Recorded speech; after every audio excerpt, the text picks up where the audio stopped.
Solid state, solid state. देखिए students, जैसा कि आपको लास्ट लेक्चर में हमने solid state chapter first of second book for NEET IIT and 12th class start किया है।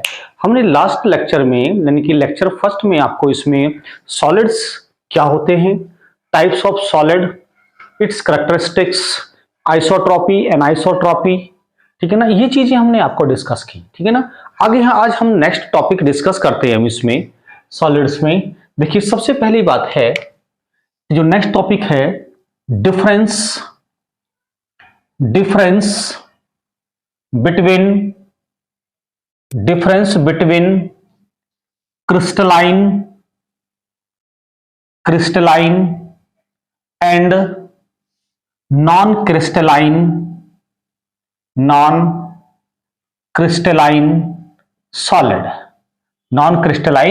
सॉलिड। इन दोनों में हमें डिफरेंस पढ़ना होगा। पहला हम लेते हैं क्रिस्टलाइन सॉलिड, दूसरा हम लेते हैं एमोर्फस सॉलिड। देखिए एमोर्फस नॉन क्रिस्टलाइन एक ही बात है। बात क्लियर?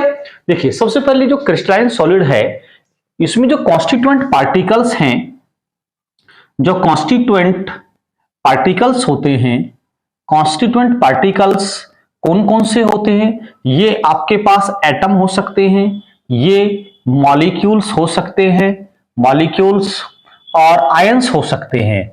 ये रेगुलरली अरेंज्ड होते हैं, रेगुलरली अरेंज्ड होते हैं, यानी कि फिक्स्ड अरेंज्ड होती है इनकी ज्योमेट्री। क्लियर? लेकिन जो एमोर्फस होते हैं, एमोर्फस में जो कॉन्स्टिट्यूएंट पार्टिकल्स होते हैं वो इर्रेगुलरली अरेंज्ड होते हैं, इर्रेगुलरली अरेंज्ड होते हैं। ये बात आपको ध्यान रखनी है, इसमें रेगुलरली अरेंज्ड होते हैं, इसमें इर्रेगुलरली अरेंज्ड होते हैं। बात क्लियर?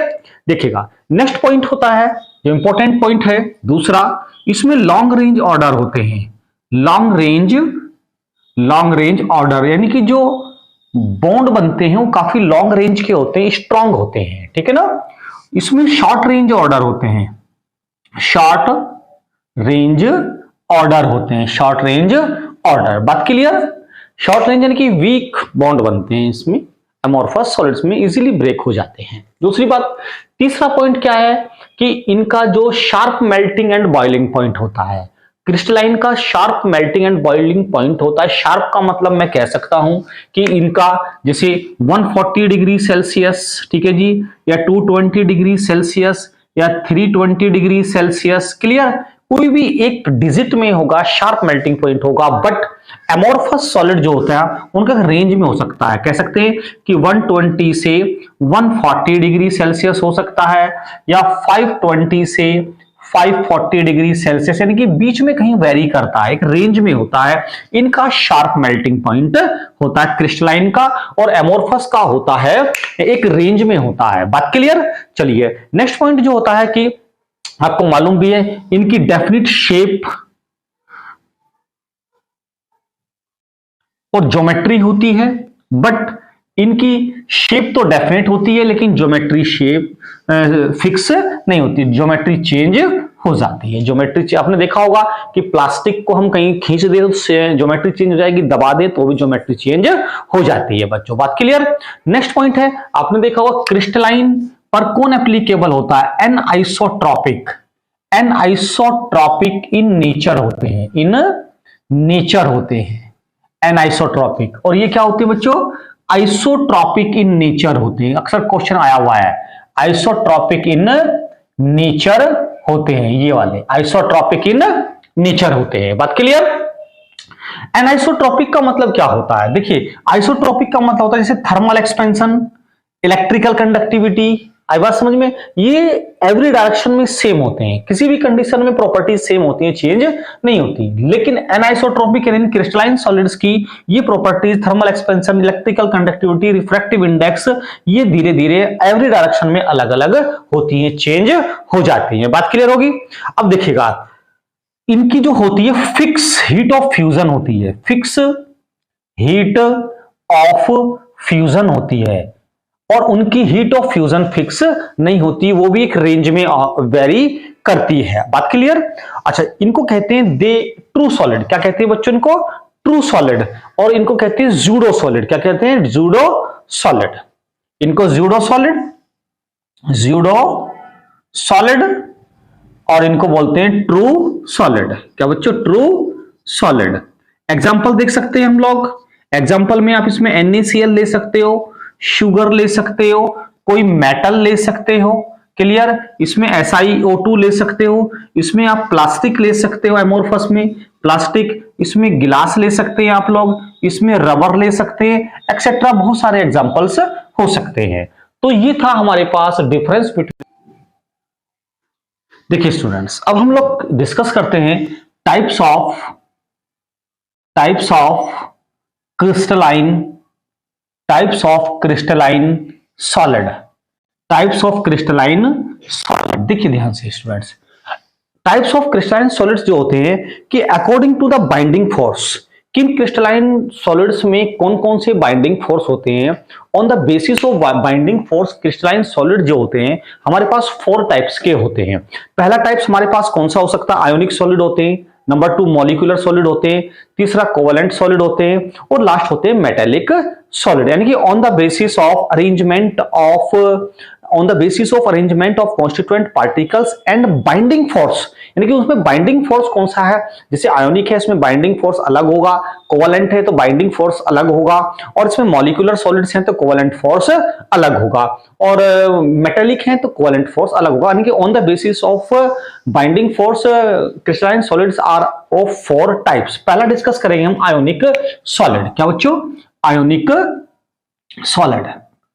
आयोनिक सॉलिड इंपॉर्टेंट है। जैसे हमें आयोनिक सॉलिड से ही पता लग रहा है, इसके ये आयन से मिलकर बनते हैं। किससे मिलकर बनते हैं बच्चों?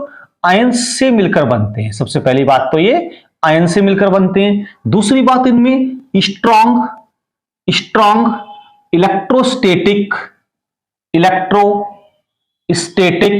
फोर्स ऑफ अट्रैक्शन होता है। फोर्स ऑफ अट्रैक्शन होता है, strong electrostatic force of attraction होता है। किसमें? आयोनिक सॉलिड्स में बच्चों, ठीक है ना। और हमें मालूम है आयन से मिलकर बनते हैं। और आयंस कौन कौन से हो सकते हैं? आयंस कैटायंस हो सकते हैं, कैटायंस यानी कि पॉजिटिव आयंस, और एनायंस हो सकते हैं, एनायंस यानी कि नेगेटिव आयंस। क्लियर? यानी कि जो आयोनिक सॉलिड है वो आयन से मिलकर बनते हैं। आयंस कौन से हो सकते हैं? कैटायन हो सकते हैं, एनायन हो सकते हैं, और strong electrostatic force of attraction इनमें होता है। अच्छा, इसमें फॉर एग्जांपल हमने एग्जांपल ले लिया, मान लीजिए हमने एग्जांपल लिया NaCl का। NaCl आयोनाइज होता है स्टूडेंट्स Na+ में और Cl- में, और ये अरेंज्ड होती है 3D स्पेस में। इसमें 3 डायमेंशनली अरेंज्ड होते हैं। कैसे? जैसे Na+, Cl-, Na+, Cl-, Cl-, Na+, Cl-, Na+। बच्चों Na+, Cl-, Na+, Cl-, Na+, Cl-, Na+। तो देखिए हम क्या बना रहे हैं बच्चों? ये 3D structure of ionic solid of NaCl, यानी कि NaCl का 3D स्ट्रक्चर बना रहे हैं हम लोग। तो ये 3D स्पेस में होते हैं। और याद रखना, इसमें पॉजिटिव और नेगेटिव आयन अल्टरनेटली अरेंज्ड होते हैं। कैसे होते हैं स्टूडेंट्स? अल्टरनेटली अरेंज्ड होते हैं। कैसे? Plus minus plus minus plus minus plus, horizontally और वर्टिकली अल्टरनेटली अरेंज्ड होने चाहिए आयोनिक सॉलिड में। ये है हमारे पास आयोनिक सॉलिड। क्लियर? चलिए ध्यान से समझिए आप। और इसमें होता है strong electrostatic force of attraction. इसके बाद इसमें एग्जांपल ले सकते हैं बहुत सारे हम। जैसे इसके एग्जांपल NaCl होता है, KCl होता है, सीजियम क्लोराइड होता है, ZnS होता है, एक्सेट्रा। बहुत सारे एग्जांपल हो सकते हैं। फिर हम लेते हैं इसके बाद प्रॉपर्टीज या कैरेक्टरिस्टिक्स ऑफ आयोनिक सॉलिड। जो आयोनिक सॉलिड होते हैं, पहला पॉइंट क्या होता है? Strong electrostatic force of attraction होता है। बात क्लियर? दूसरा पॉइंट क्या होता है कि जो ये आयोनिक सॉलिड्स होते हैं ये इलेक्ट्रिकली इंसुलेटर होते हैं। बहुत इंपॉर्टेंट पॉइंट है, ध्यान से समझना। इलेक्ट्रिकली इंसुलेटर होते हैं in solid state. Solid state में इलेक्ट्रिकल इंसुलेटर क्यों होते हैं? क्योंकि इनमें फ्रीली मूवेबल आयंस नहीं होते। कैसे बेटा फ्रीली मूवेबल आयंस? कैसे कि जो Na+ होता है वो Cl- से स्ट्रांगली हेल्ड होता है, यानी कि strong electrostatic force of attraction से जुड़ा होता है और फ्रीली मूवेबल आयंस नहीं होते। तो इसलिए सॉलिड स्टेट में इलेक्ट्रिकली इंसुलेटर होते हैं। कैसे होते हैं?